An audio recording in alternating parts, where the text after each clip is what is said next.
कधीच नाही चुकणार तुमचे फेवरेट टीव्ही शोज झी5 सोबत, तेही एकदम फ्री। आजी, तुम्हाला नक्की काय म्हणायचंय, काय करायचंय आपण?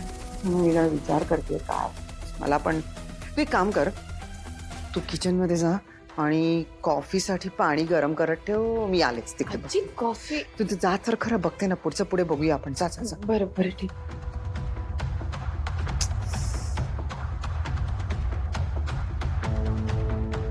आणि मग मी आणि आजींनी मिळून हा प्लॅन केला। पण मी काहीच केलं नाहीये। ए जे लीला खोटं बोलतेय सर, ती उगीच मला फसवण्यासाठी। लक्ष्मी, सरस्वतीनी जे काय सांगितलं ते खरं आहे का?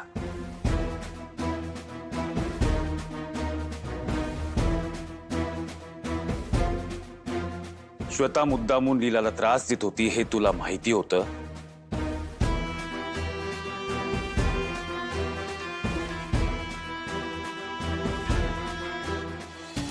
आई, सांग सांग, मी काही नाही केलंय, सांग। आई, ए जे मी खरं सांगते तुम्हाला।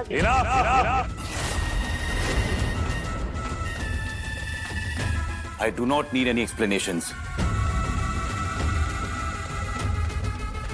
श्वेता तुझी बहीण आहे म्हणून तिला या घरात राहू दिलं, पण ती या घराच्या लोकांच्या विरुद्ध प्लॉटिंग करत होती, त्यामुळे तिला या घरात आता जागा नाही।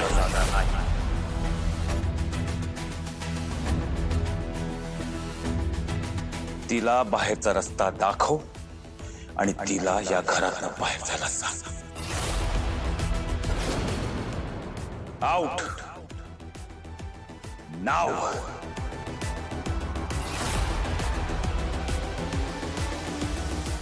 I am sorry Shweta. आई, नाही, मी कुठेही जाणार नाहीये। हे बघ आजी आणि दुर्गा बहिणींनी माझ्या आईला वचन दिलं होतं की जहागीरदारांमुळे माझ्यावर अन्याय झालाय आणि ते मला न्याय मिळवून देणार आहेत, त्यामुळे मला जोवर न्याय मिळत नाही मी इकडनं कुठेही जाणार नाहीये।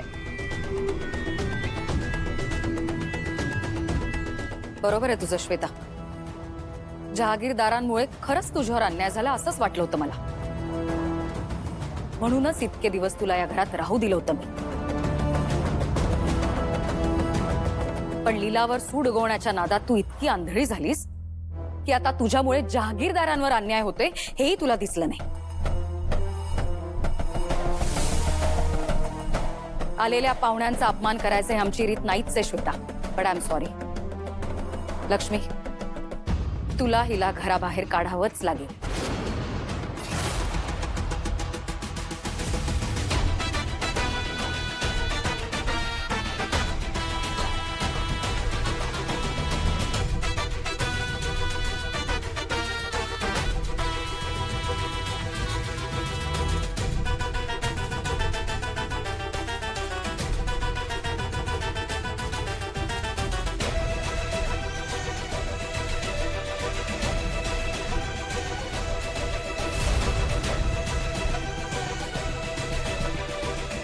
सॉरी श्वेता।